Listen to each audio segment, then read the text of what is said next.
ഭാരത Kesari Mannath Padmanabhan തെളിച്ച Kerala Congress M എന്ന രാഷ്ട്രീയ പ്രസ്ഥാനത്തിന്റെ കടുത്തുരുത്തിയുടെ മണ്ണിലെ സംഘടനാ ശക്തിയും ജനപിന്തുണയും വിളിച്ചറിയിച്ചുകൊണ്ടുള്ള പ്രൗഢഗംഭീര കടുത്തുരുത്തി നിയോജക മണ്ഡലം യൂത്ത് ഫണ്ടിന്റെ പ്രസിഡന്റ് ശ്രീ ബിപിൻ വെട്ടിയാങ്കൽ, യൂത്ത് ഫണ്ടിന്റെ സംസ്ഥാന പ്രസിഡന്റ് പ്രിയപ്പെട്ട സിറിയക് ചാഴിക, കണ്ടു നിന്നവരും അവർക്കെല്ലാം ആവേശം പകരുന്ന സമ്മേളനമാണ് നിങ്ങൾ സംഘടിപ്പിച്ചിരിക്കുന്നത്. ഈ സമ്മേളനം ഒരു വലിയ വിജയമാണ്. ഈ സമ്മേളനം ഒരു വൻ വിജയമായിരിക്കുന്നു.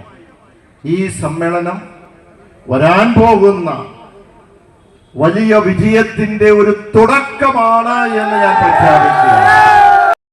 ഈ പ്രകടനത്തിൽ കൂടെ അതല്ലെങ്കിൽ പിന്നിൽ കടന്നു പോകുമ്പോൾ, പാർട്ടിയോടൊപ്പം നടന്നപ്പോൾ എന്റെ മനസ്സിലേക്ക് കടന്നു വന്നത് 20 വർഷക്കാലം മുമ്പ്, 22 വർഷക്കാലം മുമ്പ് യൂത്ത് ഫണ്ടിന്റെ സംസ്ഥാന പ്രസിഡന്റ് എന്ന നിലയ്ക്ക് കാസർഗോഡ് തൊട്ട് തിരുവനന്തപുരം വരെ നടത്തിയ ആ പദയാത്രയും അതിനുശേഷം നടത്തിയ വികസന സേനാ സമ്മേളനവും യുവാക്കളെ അണിനിരത്തിക്കൊണ്ടുള്ള യൂണിഫോം ധരിച്ചുള്ള ആ യാത്രയും സമ്മേളനം ഞാൻ ഓർത്തുപോവുകയാണ്. അന്ന് നടത്തിയത് എത്രയാണോ അതിനെയൊക്കെ മറികടന്നുകൊണ്ട് കേരള സംസ്ഥാനത്തിന്റെ യൂത്ത് ഫണ്ടിന്റെ ഒരു സംസ്ഥാന സമ്മേളനം ഉടനടി നമ്മൾ നടത്തുവാനുള്ള തീരുമാനത്തിലേക്ക് പോവുകയാണ്. എന്തിനാണ്? നിങ്ങളൊക്കെയാണ് ഈ ഭാവി കേരള കോൺഗ്രസ് പാർട്ടിയെ 60 വർഷം പിന്നിട്ട ഈ പ്രസ്ഥാനത്ത് ശതാബ്ദിയിലേക്ക് ഈ ഇരുവർണ്ണ പതാക കൈയിലേറ്റി മുന്നോട്ട് പോകേണ്ട നേതാക്കന്മാർ. ഈ സമ്മേളനം വിളിച്ചറിയിക്കുന്നത് എന്താണ്? കടുത്തുരുത്തിയുടെ കരുത്താണ് ഇവിടെ വിളിച്ചറിയിക്കുന്നത്. ഇവിടെ നിന്ന് നോക്കുമ്പോൾ, ഈ സമ്മേളനം കാണുമ്പോൾ ഒരു കാര്യം തെളിഞ്ഞു വരികയാണ്. കടുത്തുരുത്തിയുടെ ചരിത്രം തെളിഞ്ഞു വരികയാണ്. കടുത്തുരുത്തിയുടെ രാഷ്ട്രീയം തെളിഞ്ഞു വരികയാണ്. കടുത്തുരുത്തിയുടെ പാരമ്പര്യം തെളിഞ്ഞു വരികയാണ്. കടുത്തുരുത്തിയുടെ ചരിത്രവും രാഷ്ട്രീയവും പാരമ്പര്യവും അത് മാണിസാറിൻ്റെതാണ്. അത് മാണിസാറിന്റെ മാത്രമാണ് എന്ന് പറയാൻ ഈ സന്ദർഭത്തിൽ ആഗ്രഹിക്കുകയാണ്. പഴയ കാലത്തെ രാഷ്ട്രീയം അത് കേരള കോൺഗ്രസിന്റെ ആയിരുന്നു. ആ പഴയകാല രാഷ്ട്രീയത്തിന്റെ പാരമ്പര്യം ഉൾക്കൊണ്ടുകൊണ്ട് നാളുകളിലും കടുത്തുരുത്തിയുടെ രാഷ്ട്രീയവും അത് കേരള കോൺഗ്രസിന്റെ ആയിരിക്കും. നമ്മൾ അത് തിരിച്ചു പിടിച്ചിരിക്കും എന്ന് മാണിസാറിന്റെ ഒരു വേർപ്പ്, മാണിസാറിന്റെ അധ്വാനം, മാണിസാറിന്റെ കഠിനാധ്വാനം, മാണിസാർ ഈ മണ്ണിൽ കൂടെ നടന്നുപോയി കേരള കോൺഗ്രസ് പാർട്ടിയെ വളർത്തി വലുതാക്കി. പലപ്പോഴും പലരും നമുക്കറിയാം നമ്മളെ ചതിച്ച് ഒറ്റുകൊടുത്തു പോയിട്ടുണ്ട്. വിഷമഘട്ടത്തിൽ, പ്രതിസന്ധി ഘട്ടത്തിൽ ഒരുമിച്ച് നിൽക്കേണ്ട ആ ഘട്ടത്തിലൊക്കെ തള്ളിപ്പറഞ്ഞു പോയിട്ടുണ്ട്. അവർക്കെല്ലാം കൊടുക്കേണ്ട ഒരു മറുപടിയുണ്ട് സ്നേഹിതരെ. ആ മറുപടിക്കുള്ള തുടക്കമാണ് യുവാക്കളെ, കരുത്തുള്ള ഒരു പ്രസംഗത്തിന്റെ ഒരു വലിയ വേദിയല്ല, നമ്മുടെ കരുത്ത് തെളിയിച്ചുകൊണ്ടുള്ള ആ പ്രകടനമാണ്. ഇന്നലെയും ഇന്നും നമുക്കറിയാം, ഈ പറയുന്ന പ്രകടനം തുടങ്ങുന്നതിന്റെ തൊട്ട് മുമ്പ് വരെ കൊരിച്ചൊരിയുന്ന മഴയായിരുന്നു. പക്ഷെ നിങ്ങൾ ഇപ്പോൾ കണ്ടു കാണും, ഇന്ന് വലിയൊരു അനുഗ്രഹം ദൈവം നമുക്ക് നൽകിയിരിക്കുന്നു. ഈ സന്ദർഭത്തിൽ ഒരു തുള്ളി മഴ പോലും ഇതുവരെ വീണിട്ടില്ല. അതിന്റെ അർത്ഥം എന്താണ്? അതിന്റെ അർത്ഥം ഇന്ന് ദൈവം, ഇന്ന് ഈശ്വരൻ നമ്മളോടൊപ്പം ഉണ്ട് എന്നുള്ളതാണ്. സത്യത്തിൽ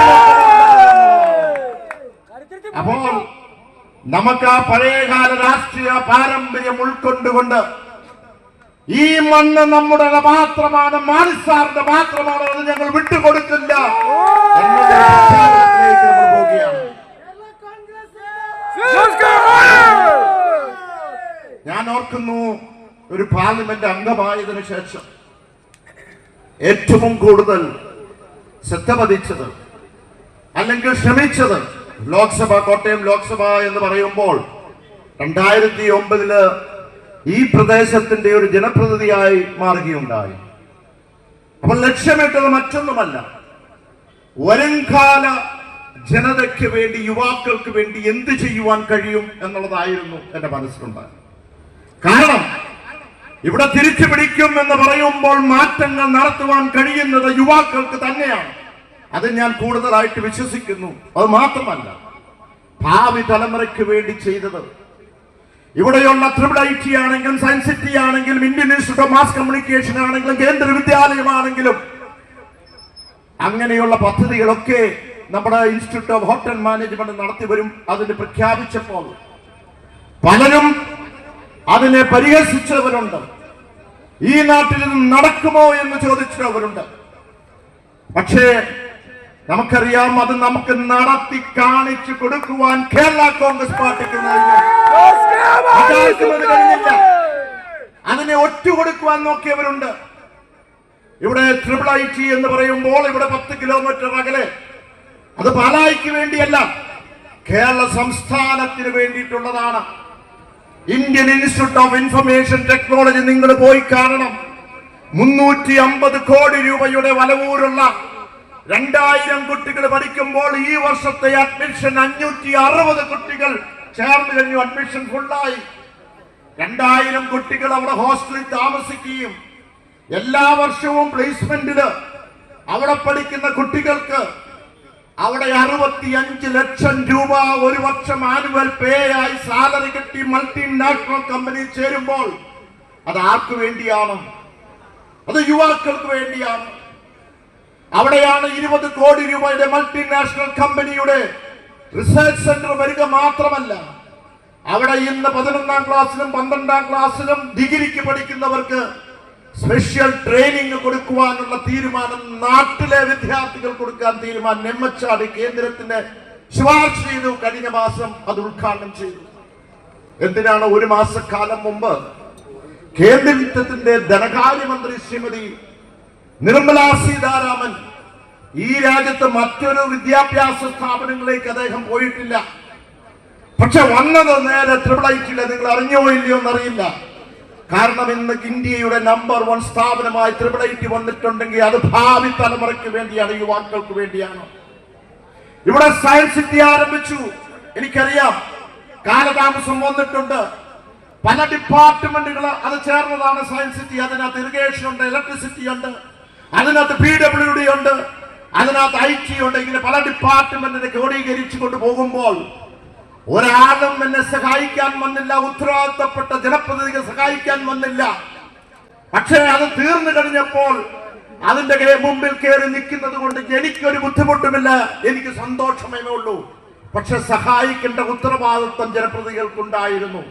അതാർക്ക് വേണ്ടിയാണ് ചെയ്തത്? അത് ചെയ്തത് യുവാക്കൾക്ക് വേണ്ടിയല്ലേ? അവിടെ കണ്ടുപിടുത്തങ്ങളും അതോടൊപ്പം തന്നെ പുതിയ സ്റ്റാർട്ടപ്പുകൾക്ക് നടത്തുവാനുള്ള പദ്ധതികളാണ്. അടുത്ത 55 കോടി രൂപയുടെ പദ്ധതിയുമായി അതിനകത്ത് തന്നെ പോയിക്കൊണ്ടിരിക്കുകയാണ്. ഉടനടിയും അതും പൂർത്തിയാക്കും. ഈ കടുത്തുരുത്തിയുമായി ബന്ധപ്പെട്ട കടുത്തുരുത്തിയിലെ ആ പ്രദേശത്തിന്റെ വികസനവുമായി ബന്ധപ്പെട്ട കേന്ദ്ര വിദ്യാലയം കൊണ്ടുവന്നെങ്കിൽ ആ കേന്ദ്ര വിദ്യാലയം ആർക്ക് വേണ്ടിയാണ്? ഇപ്പോൾ താൽക്കാലികമായി അതിന്റെ വേറൊരു രാഷ്ട്രീയമുണ്ട്, ഞാൻ പിന്നെ പറയാം. അത് ഇന്ന് വെല്ലൂര് HNL-ന്റെ അതിന്റെ കൂട്ടത്തിൽ 10 ഏക്കർ സ്ഥലത്ത് നടത്തി 600ഓളം കുട്ടികൾ അവിടെ ഉണ്ടെങ്കിൽ അതാർക്ക് വേണ്ടിയാണ്? അത് യുവാക്കൾക്ക് വേണ്ടിയല്ലേ? ഇന്ന് ഇൻസ്റ്റിറ്റ്യൂട്ട് ഓഫ് ഹോട്ടൽ മാനേജ്മെന്റ് ടൂറിസവുമായി കേന്ദ്രത്തിന്റെ പദ്ധതി കൊണ്ടുവന്നപ്പോൾ അതാർക്ക് വേണ്ടിയാണ്? ഇന്ന് ടൂറിസവുമായി ബന്ധപ്പെട്ട് കേരളത്തിൽ ഏറ്റവും കൂടുതൽ സാധ്യതയുള്ള ഈ കേരളത്തിൽ അത് ഈ പ്രദേശത്തേക്ക് വരുമ്പോൾ അത് യുവാക്കൾക്ക് വേണ്ടിയാണ്. Indian Institute of mass communication എന്ന് പറയുന്ന ജേർണലിസവുമായി ബന്ധപ്പെട്ട് അത് സൗത്ത് ഇന്ത്യയിലെ സെന്റർ ഓഫ് എക്സലൻസ്. ഇവിടെയുള്ള മാധ്യമ പ്രവർത്തകരോട് ചോദിച്ചാൽ പറയും എന്തിനാണ് ആ സ്ഥാപനം എന്ന് ചോദിച്ചാൽ അഡ്വർടൈസ്മെന്റും ക്രിയേറ്റിവിറ്റിയും ജേർണലിസവുമായി ബന്ധപ്പെട്ട ഏറ്റവും കൂടുതൽ സാധ്യത മാത്രമല്ല, കഴിഞ്ഞ 8 വർഷക്കാലമായി അവിടെ പഠിച്ച വിദ്യാർത്ഥികൾക്ക് മുഴുവൻ പ്ലേസ്മെന്റ് ലഭിച്ചു എന്ന് പറയുമ്പോൾ എത്രമാത്രം പ്രാധാന്യമുണ്ട് എന്ന് നിങ്ങൾക്ക് അറിയാൻ കഴിയും. അതാ ഇവിടെ 1 MB 1 ഐഡിയ എന്നുള്ളത് പദ്ധതി ഏറ്റവും വലിയ ഇന്നവേഷൻ കണ്ടുപിടുത്തങ്ങൾ യുവാക്കളുടെയിൽ മത്സരം നടത്തി 5 ലക്ഷം രൂപ ഏറ്റവും നമ്പർ 1 ആയിട്ടുള്ള അവിടെയുള്ള വിദ്യാർത്ഥികൾക്ക് ആ കണ്ടുപിടുത്തത്തിന് കൊടുക്കുമ്പോൾ അത് എന്റെ പണമല്ല, കേന്ദ്രത്തിൽ MB ഫണ്ടിൽ അങ്ങനെ ഒരു പദ്ധതി ഉണ്ടെന്ന് കണ്ടുപിടിച്ച ഈ രാജ്യത്ത് ഒരാളെ ചെയ്തിട്ടുണ്ട് ഇതുവരെ. അത് കേരള കോൺഗ്രസ് ആണ്. എനിക്ക് ചെയ്യുവാൻ കഴിഞ്ഞു എന്നുള്ളത് ചാർദാർത്ഥ്യമുണ്ട്. അവിടെ ഏറ്റവും കൂടുതൽ കണ്ടുപിടുത്തം എന്ന് പറയുമ്പോൾ എത്രയോ കഴിവുകളാണ് യുവാക്കൾ ഉള്ളത് എന്ന് ഞാൻ തിരിച്ചറിഞ്ഞു. കാര്യങ്ങൾ ഭാവി തലമുറയ്ക്ക് വേണ്ടി ചെയ്ത കാര്യങ്ങൾ നമുക്ക് സൂചിപ്പിക്കാൻ കഴിയും. ചുരുക്കട്ടെ, നമുക്കറിയാം, ഒരു ജനപ്രതിനിധി എന്ന നിലയ്ക്ക് ഒരിക്കലും ആരെയും ആക്ഷേപിക്കുവാനോ പരിഹരിക്കാനോ ഞാനില്ല. ഒരിക്കലും എന്റെ പ്രസംഗത്തിൽ നിങ്ങൾ കേട്ടിട്ടുണ്ടാവില്ല. പക്ഷെ അതിനപ്പുറം നമുക്ക് ബൃഹത്തായ പദ്ധതികൾ നമ്മൾ ഈ നാട്ടിൽ കൊണ്ടുവരണ്ടേ. അതിന്റെ ഭാഗമായിട്ടാണ് നമ്മൾ ഈ IIITയും സയൻസ് സിറ്റിയും അതോടൊപ്പം തന്നെ പാസ്പോർട്ട് സേവാ കേന്ദ്രവും അതോടൊപ്പം റെയിൽവേ വികസനവും അതോടൊപ്പം തന്നെ ഈ ഞാൻ നേരത്തെ സൂചിപ്പിച്ച സ്ഥാപനങ്ങളെല്ലാം. അങ്ങനെയാണെങ്കിൽ നമ്മളെടുത്ത് പരിശോധിച്ച് നോക്കുക. കഴിഞ്ഞ 20 ജോർജ് കുട്ടി ആഗസ്റ്റ് പറഞ്ഞ പോലെ നമ്മുടെ കേരള കോൺഗ്രസിന്റെ ജനങ്ങൾ ഇവിടെ ഇരിക്കുമ്പോൾ, സാധാരണക്കാരായ മക്കൾ ഇവിടെ ഉള്ളപ്പോൾ, പാവപ്പെട്ടവർ ഇവിടെ ഉള്ളപ്പോൾ ബൃഹത്തായ പദ്ധതികൾ കഴിഞ്ഞ 20 വർഷക്കാലം കൊണ്ട് സംസ്ഥാനത്തിന്റെ നമുക്ക് നഷ്ടപ്പെട്ടിട്ടുണ്ടോ എന്നെടുത്ത് പരിശോധിക്കണ്ടേ. പാലവും നമുക്ക് കിട്ടുന്ന പ്രാദേശിക വികസന ഫണ്ടിൽ അല്ലെങ്കിൽ ബഡ്ജറ്റിൽ കിട്ടുന്ന ചെറിയ എമൗണ്ട് റോഡുകളും മാത്രം മതിയോ? അടിസ്ഥാന സൗകര്യങ്ങളിലേക്ക് പോകണ്ടേ? എനിക്കറിഞ്ഞുകൂടാ. ഇപ്പോ ഈ സംസ്ഥാനത്ത് നൽകിയ ആദർശ് സ്റ്റേഷൻ എന്ന് പറഞ്ഞ അടിസ്ഥാന സൗകര്യങ്ങൾ ഒരുക്കിക്കൊണ്ട് അവിടെ ഫണ്ട് കൊടുക്കുന്ന ഒരു പദ്ധതിയാണ്. അതിന് ടൈൽസ് ഇടുകയും ഇരിക്കുന്ന സൗകര്യങ്ങളും മറ്റ് കൗണ്ടറുകളും എല്ലാം വെച്ചുകൊണ്ട് ഇന്ന് 11 കേരള സംസ്ഥാനത്ത് നൽകിയെങ്കിൽ ലോക്സഭ കോട്ടയത്തിന് 7 ഇവിടെയായിരുന്നു.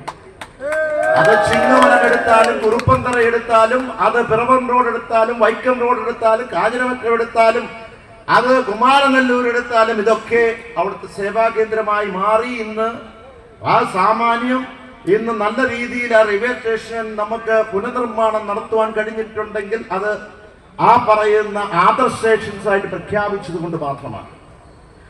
ഏതാണ്ട് 30 കോടി രൂപ വീതം ഓരോന്നിനും നൽകി ഇതിന്റെ മേൽപ്പാലം പണിയുവാനും അതുമനുസരിച്ചുള്ള അതിന്റെ അപ്രൂവലുമായി ബന്ധപ്പെട്ട് കേന്ദ്രം അനുവദിച്ചപ്പോൾ ഒരു സ്ഥലത്ത് മാത്രം ഒരു പിന്തുണയുമില്ല. അത് നിങ്ങൾക്കറിയാം എവിടെയാ ഇല്ലാത്തത് എന്നുള്ളത്. അവിടെ ഉത്തരവാദിത്വമുണ്ട്, എനിക്കും ഉത്തരവാദിത്വമുണ്ട്. പക്ഷെ സഹായിക്കണ്ടേ? അവിടെ കേന്ദ്രവുമായി ബന്ധപ്പെട്ട് മത്സ്യ മാർക്കറ്റ് ഏറ്റുമാനൂരും കോട്ടയത്തും വൈക്കത്തും മുളന്തുരുത്തിയിലും കൊണ്ടുവന്നപ്പോൾ സ്നേഹം കൊണ്ട് ഞാൻ ഇങ്ങോട്ടും കൊണ്ടുവന്നു. എവിടെ പോയി? ഇവിടെ കേന്ദ്ര വിദ്യാലയവുമായി ബന്ധപ്പെട്ട് ഇവിടെ കടുത്തുരുത്തിക്കാൻ അനുവദിച്ചത് അവിടെ സ്ഥലവുമായി ബന്ധപ്പെട്ട വെറ്റ്ലാൻഡാണ്. ഞാൻ എഗ്രി ചെയ്തു. പക്ഷേ അത് നേടിയെടുക്കേണ്ടതുമുണ്ട്. ഇപ്പോൾ അത് വൈക്കത്താണ്. നമ്മൾ സ്ഥലം കൊടുത്തില്ലെങ്കിൽ അതില്ലാതാകും. 600ഓളം കുട്ടികളുണ്ട്. അത് പ്രഖ്യാപിച്ച് ലാൻഡ് എടുത്ത് അതിന്റെ സംവിധാനം ഒരുക്കുമ്പോൾ ഒരു കാര്യമുള്ളത്, ഒരു MBAക്കാൾ കൂടുതൽ രാജ്യസഭയാകട്ടെ ലോക്സഭയാകട്ടെ പ്രാദേശികമായ ഒരു അലൈൻമെന്റ് വരുമ്പോഴും ഒരു ലാൻഡ് അക്വിസിഷൻ വരുമ്പോൾ ലോക്കൽ സ്റ്റാൻഡിംഗ് എന്ന് പറയുന്നത് അവകാശം ഫൈനലായിട്ട് MLAക്കാണ് എഴുതി കൊടുക്കാൻ. ഇത് ഇങ്ങനെയാ വേണ്ടത് എന്നുള്ളത്. കാരണം ലോക്കലായിട്ടുള്ള പ്രാദേശികമായിട്ടുള്ള. അപ്പോൾ നമുക്ക് നഷ്ടപ്പെട്ട വർഷങ്ങളുണ്ടോ എന്ന് നിങ്ങളെടുത്ത് പരിശോധിക്കുക. ആരെയും പരിഹസിക്കുവാൻ വേണ്ടിയില്ല. കാരണം അത് ഒരിക്കലും അതിന് യോജിച്ചതല്ല. ഞാൻ ഒരിക്കലും അതിനോട് യോജിക്കുന്നില്ല. നമുക്കറിയാം, മാണി സാറ് പോലും ഈ 53 വർഷക്കാലത്തിന്റെ ഇടയ്ക്ക് ഒരിക്കൽ പോലും ഒരു വ്യക്തിയെ പോലും പരിഹസിക്കുകയോ വ്യക്തിഹത്യ ചെയ്യുവോ നുണപ്രചരണം നടത്തുവോ കള്ളപ്രചരണം നടത്തുവോ ചെയ്തിട്ടില്ല. പക്ഷെ മാണി സാറിന്റെ വേർപാടിന് ശേഷം നമുക്ക് കാണുവാൻ കഴിയുന്നത് കേരള കോൺഗ്രസിന് ലീഡർഷിപ്പ് കൊടുക്കുകയാണെങ്കിൽ ആ പ്രസ്ഥാനത്തിനെ തീർക്കണം. അതിന് കൂട്ടുപിടിച്ച് ഉത്തരവാദിത്തപ്പെട്ട നമ്മുടെ കുടുംബത്തിൽ നിന്ന് മാറി നിൽക്കുന്ന പലരും അതുമായി ബന്ധപ്പെട്ട ഓരോ ദിവസവും ഇന്ന് ഫേക്ക് ഐഡികൾ വെച്ചുകൊണ്ട് 10-400 വെച്ചുകൊണ്ട് കേരള കോൺഗ്രസിനെ ഇല്ലാതാക്കാൻ, നേതാവിനെ ഇല്ലാതാക്കാനുള്ള ശ്രമം നടക്കുന്നു എന്നുള്ളതാണ്. ഞങ്ങൾ അങ്ങനെ ഒന്നും വീണു പോകുന്നവരല്ല. സത്യം ജനങ്ങൾ മനസ്സിലാക്കും. ആൾക്കാരുണ്ടെങ്കിൽ അതിനെ സത്യം കൊണ്ട് തന്നെ വീഴ്ത്തും എന്നുള്ളത് ഈ സന്ദർഭത്തിൽ പറയാൻ ഞാൻ പറഞ്ഞു വെക്കട്ടെ. കേരള കോൺഗ്രസ് പാർട്ടി ഇടതുമുന്നണിയുടെ ഭാഗമാണ്. നമുക്കൊറ്റ നിലപാടേ ഉള്ളൂ. ആ നിലപാട് നിങ്ങൾ 6 വർഷക്കാലത്തിന്റെ ഇടയ്ക്ക് മാണി സാറിന്റെ മരണത്തിന് ശേഷം ആ നിലപാടൊക്കെ കൃത്യമായി നിങ്ങൾ വീക്ഷിച്ചു കാണും. അങ്ങോട്ടും ഇങ്ങോട്ടും ആടിയൊന്നും ഒരു കേരള കോൺഗ്രസ് എമ്മും നിൽക്കാറില്ല. നിലപാടെടുക്കുമ്പോൾ വിജയം കാണും, പരാജയം കാണും. പക്ഷെ കരുത്തോടുകൂടി ആ വിജയവും പരാജയവും നമ്മൾ നേരിടും. അതാണ് ഒരു രാഷ്ട്രീയ പ്രസ്ഥാനം. അവിടെ നുണപ്രചരണങ്ങൾ നടത്തുവാൻ പലരും നമ്മുടെ കുടുംബത്തിൽ നിന്ന് അപ്പുറത്തേക്ക് പോയതുണ്ട്. റീലുകൾ വരും, കഥകൾ വരും. പക്ഷെ അവിടെയൊക്കെ ജാഗ്രതയോടുകൂടി നമുക്ക് നിൽക്കുവാൻ കഴിയണമെന്നാണ് എനിക്ക് ഈ സന്ദർഭത്തിൽ പറയാനുള്ളത്. നമ്മൾ ഇടപെടാത്ത വിഷയങ്ങൾ ഏതാണുള്ളത്? നമ്മൾ പ്രതിപക്ഷത്തല്ല, ഭരണപക്ഷത്താണ്. അത് കേന്ദ്രത്തിന്റെ ആണെങ്കിലും അത് സംസ്ഥാനത്തിന്റെ ആണെങ്കിലും ജനങ്ങളുടെ വിഷയങ്ങൾ നമ്മൾ ഇടപെട്ടുകൊണ്ട് തന്നെയാണ് പോകുന്നത്. വനഭേദഗതി നിയമം വന്നു, നമ്മൾ ഭരണപക്ഷത്താണ്. പക്ഷെ ആ വനഭേദഗതി നിയമം അത് നമ്മുടെ കർഷകരെ ദോഷകരമായി ബാധിക്കുമെന്ന് അറിഞ്ഞപ്പോൾ നമ്മൾ സർക്കാരിനോട് പറഞ്ഞു അത് പാടില്ല എന്ന് പറഞ്ഞു. വന്യമൃഗത്തിന്റെയും ഹ്യൂമൻ ആനിമൽ കോൺഫ്ലിക്ട്, നമുക്ക് വന്യമൃഗത്തിന്റെ അക്രമവുമായി ബന്ധപ്പെട്ട് ഒരുപക്ഷെ നിങ്ങളുടെയൊക്കെ സുഹൃത്തുക്കൾ മലയോര പ്രദേശങ്ങൾ ബന്ധുക്കൾ ഉണ്ടാകാം. അവിടെയൊക്കെ അവർ നേരിടുന്ന ഓരോ നിമിഷവും അവർ വിഷമഘട്ടത്തിൽ കൂടെ കടന്നു പോവുകയാണ്. പകല് പോലും പുറത്തേക്ക് ഇറങ്ങാൻ കഴിയില്ല. നമുക്കറിയാം 1972 വന്യമൃഗ സംരക്ഷണ നിയമം, ആ നിയമമാണ് ഇതിനെയെല്ലാം ബാധിച്ചിരിക്കുന്നത്. ഏറ്റവും കൂടുതൽ ഇതുമായി ബന്ധപ്പെട്ട പോരാട്ടം നടത്തിയതും ധൈര്യത്തോടുകൂടി ഏതെങ്കിലും ഒരു രാഷ്ട്രീയ പ്രസ്ഥാനം പറഞ്ഞിട്ടുണ്ടെങ്കിൽ വന്യമൃഗം ജനവാസ കേന്ദ്രത്തിലേക്ക് വരുമ്പോൾ അതിനെ വെടിവെച്ച് കൊല്ലണം എന്ന് പറഞ്ഞത് കേരള കോൺഗ്രസ് പാർട്ടി മാത്രമാണ് എന്ന് മുനമ്പം വിഷയവുമായി ബന്ധപ്പെട്ട് അവിടെ ഏറ്റവും ആദ്യമേ ഈ കേരള സംസ്ഥാനത്തെ ഏതെങ്കിലും രാഷ്ട്രീയ പ്രസ്ഥാനത്തിന്റെ ലീഡേഴ്സ് നേതാക്കൾ അവിടെ എത്തിയിട്ടുണ്ടെങ്കിൽ കേരള കോൺഗ്രസ് ആണ് ആദ്യമേ എത്തിയത്. വലിയ വാചകമൊന്നും അടിച്ചില്ല. പക്ഷേ ഐക്യദാർഢ്യം പ്രഖ്യാപിച്ചു. നിയമക്കുരുക്കൾ കൊണ്ടത് പരിഹരിക്കാൻ ഞങ്ങൾ ശ്രമിക്കും എന്ന് പറയുമ്പോഴും മാസങ്ങൾ ശേഷം അത് നടക്കാതെ വന്നപ്പോൾ അവർക്ക് വിശ്വാസം വന്നത് കേരള കോൺഗ്രസിലാണ്. പൊങ്ങച്ചം പറയുകയല്ല, പക്ഷേ അവിടുത്തെ വൈദികൻ ഉൾപ്പെടെ വീട്ടിൽ വന്നു ഇതിന് പരിഹാരം കാണണമെന്ന് പറഞ്ഞു. അതിനൊക്കെ ശ്രമം നടത്തുകയാണ്. വഖഫ് ബോർഡിന്റെ ബില്ല് വന്നുമായി ബന്ധപ്പെട്ട് വന്നപ്പോൾ നമ്മളൊരു സമുദായത്തിനും എതിരല്ല, സമുദായത്തിനെ സംരക്ഷിക്കണം. പക്ഷേ ഭരണഘടനയിൽ അർഹിക്കുന്ന അവകാശമുണ്ട്. ആ അവകാശം എന്താ? ആ അവകാശം എന്ന് പറയുന്നത് നമുക്ക് എന്തെങ്കിലും അനീതി ലഭിച്ചിട്ടുണ്ടെങ്കിൽ കോടതിയിൽ പോകാൻ, ട്രിബ്യൂണലിന് മുകളിൽ കോടതിയിൽ പോകാനുള്ള അവകാശമാണ്. ആ അവകാശം ഞാൻ അവിടെ പിന്താങ്ങി. പക്ഷെ അതോടൊപ്പം തന്നെ അനീതിയായ പല ക്ലോസുകളും അതിലുള്ളപ്പോൾ അതിനെ എതിർത്തു. അത് പ്രതിപക്ഷത്ത് ഒരേ ഒരു രാഷ്ട്രീയ പ്രസ്ഥാനം മാത്രമാണ് ചങ്കൂറ്റത്തോടെ ചെയ്തത്. അത് കേരള കോൺഗ്രസ്. ഇവിടെ നിരന്തരമായി ഇരിക്കുന്നു. ഈ കടൽ ഖനനവുമായി ബന്ധപ്പെട്ട് യാത്ര നടത്തിയതാണ്. കാസർഗോഡ് തിരുവനന്തപുരം വരെ യൂത്ത് നടത്തി. ഞങ്ങൾ പറഞ്ഞു നടത്ത എന്ന് പറഞ്ഞു നടത്തി. ഒരുപക്ഷെ തീരദേശത്ത് കേരള കോൺഗ്രസിന്റെ പ്രാതിനിധ്യമൊക്കെ കുറവായിരിക്കും. പക്ഷെ എന്തുകൊണ്ട് നമ്മൾ എടുത്തു? അവിടെ ഒരു അനീതി നടക്കുകയാണ്. ഈ അനീതി കണ്ടത് 3 മാസക്കാലം മുമ്പ് കേരളത്തിൽ സംസാര വിഷയമായി. പക്ഷെ ലോക്സഭയിൽ 1.5 വർഷക്കാലം മുമ്പ് ഈ വിഷയം സബ്മിഷനായി കേരള കോൺഗ്രസ് കൊണ്ടുവന്നു. എന്താണ് കൊണ്ടുവന്നത്? കടലിന്റെ മക്കൾ കടലവകാശം കൊടുക്കണമെന്ന് പറഞ്ഞ് ആവശ്യപ്പെട്ടുകൊണ്ട്. അപ്പോൾ ആ ആവശ്യത്തിന്റെ പിന്നിൽ അതിന്റെ നിയമങ്ങളും കാര്യങ്ങളും ഒക്കെ അവിടെ അവതരിപ്പിച്ചു കഴിഞ്ഞപ്പോൾ BJP ഉൾപ്പെടെ മുഴുവൻ ട്രഷറി ബെഞ്ചിലുള്ള രാഷ്ട്രീയ പ്രസ്ഥാനങ്ങളും അതോടൊപ്പം തന്നെ പ്രതിപക്ഷവും മുഴുവൻ നേതാക്കന്മാരും കേരള കോൺഗ്രസ് പറഞ്ഞതോടുകൂടി യോജിച്ചു, അസോസിയേറ്റ് ചെയ്തു. നമുക്ക് അഭിമാനമുണ്ട്. അതിനുള്ള പോരാട്ടം നടത്തുകയാണ്. ഇന്ന് ന്യൂനപക്ഷങ്ങൾക്കുള്ള പോരായൊരു പീഡനങ്ങൾ നടക്കുന്നു. ഇവിടെ സൂചിപ്പിച്ചില്ലേ, ഛത്തീസ്ഗഡിലുള്ള സിസ്റ്റേഴ്സ്, നമ്മുടെ ഒരു സിസ്റ്റർ മുണ്ടക്കയറ്റുന്നുള്ളത്, അവരിപ്പോ കണ്ണൂരാണ് താമസിക്കുന്നത്. അങ്ങനെയുള്ള സിസ്റ്റേഴ്സിനും അങ്ങനെ മിഷൻ ജോലികൾ ചെയ്യുന്ന പതിറ്റാണ്ടുകളായി അവിടെ ജോലി ചെയ്യുന്നവരെ, അവർക്കെതിരെ ന്യൂനപക്ഷത്തിന്റെ പീഡനം നടന്നപ്പോൾ അവിടെ ഓടിയെത്തി എന്നുള്ളത് മാത്രമല്ല, ഞങ്ങൾ ചെന്നു, ആദ്യമേ സന്ദർശിക്കാൻ സമ്മതിച്ചില്ല ജയിലിൽ, അവിടെ താമസിച്ചു, പിറ്റേ ദിവസം സിസ്റ്റേഴ്സിനെ കണ്ടു. അവിടെ സംസാരിച്ചു കൊണ്ടിരിക്കുമ്പോൾ അവരുടെ കണ്ണീരിങ്ങനെ ഒഴുകുകയാണ്. എന്താണ് പറഞ്ഞത്?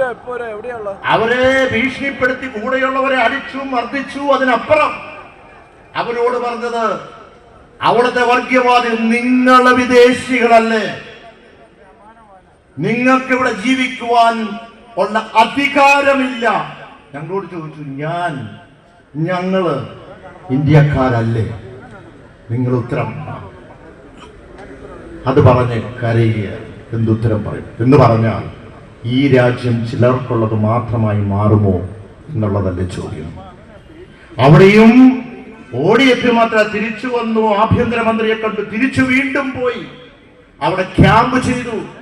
തിരിച്ചു വീണ്ടും പോയി ക്യാമ്പ് ചെയ്തത് ഈ രാജ്യത്ത് ഒരു രാഷ്ട്രീയ പ്രസ്ഥാനമേ ഉള്ളൂ. അവരുടെ ബെയില് കിട്ടുന്നോടം വരെ അത് കേരള കോൺഗ്രസ് പാർട്ടിയായിരുന്നു. അതിനെ ശക്തിയാർജിച്ച് മുന്നോട്ട് കൊണ്ടുപോകാനുള്ള ഉത്തരവാദിത്വം കേരള കോൺഗ്രസ് ജനങ്ങൾക്ക്, നേതാക്കന്മാർക്കുണ്ട്.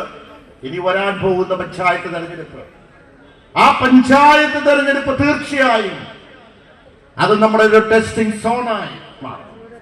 60 ഭൂപതിവ നിയമവും 64 ചട്ടങ്ങളും അനുസരിച്ച്, ചില കണ്ടീഷൻസ്, ചില നിബന്ധനകൾ അനുസരിച്ച് അവിടെ പട്ടയം കൊടുത്തിരിക്കുന്നത് വീട് വെക്കാൻ, കൃഷി ചെയ്യുവാൻ, ഒരുമിച്ച് നിന്ന് നമുക്ക് മുന്നേറണം. അതിന് ആ മാറ്റങ്ങൾ നടത്തുവാൻ ഏറ്റവും കൂടുതൽ സഹായമാകുന്നത്, മാറ്റങ്ങൾ മാറ്റിമറിക്കുന്നത് അത് യുവാക്കളാണ്. എനിക്ക് വലിയ ബോധ്യമുണ്ട്. ഇന്നത്തെ പ്രകടനത്തിൽ നമുക്കറിയാം, പ്രതികൂല കാലാവസ്ഥയായിരുന്നു. വീട്ടിൽ നിന്ന് ഇറങ്ങിയപ്പോഴും പലരും വന്നെത്തിയിട്ടില്ല. പക്ഷെ ആയിരങ്ങൾ ഇവിടെ വന്നെത്തിയപ്പോൾ അത് കരുത്തിരുത്തിയുടെ കേരള കോൺഗ്രസിന്റെ ഇവിടുത്തെ യുവാക്കളുടെ കരുത്താണ്. ആ കരുത്ത് ഉൾക്കൊണ്ടുകൊണ്ട് വലിയൊരു വിജയത്തിലേക്ക് നമ്മൾ ചെന്നെത്തും എന്ന് മാത്രം പറഞ്ഞുകൊണ്ട് ഇവിടെ വന്നിരിക്കുന്ന മുഴുവൻ ജനവിഭാഗങ്ങളെയും, പ്രത്യേകിച്ച് പാർട്ടിയുടെ നേതാക്കന്മാർ, യൂത്ത് ഫണ്ടിന്റെ നേതാക്കന്മാർ, വേദിയിലിരിക്കുന്ന നേതാക്കന്മാർ, അവരെല്ലാം ഞാൻ അഭിവാദ്യം ചെയ്തുകൊണ്ട് സന്തോഷപൂർവ്വം ഉദ്ഘാടനം ചെയ്ത് അറിയിക്കുന്നു. നന്ദി, നമസ്കാരം.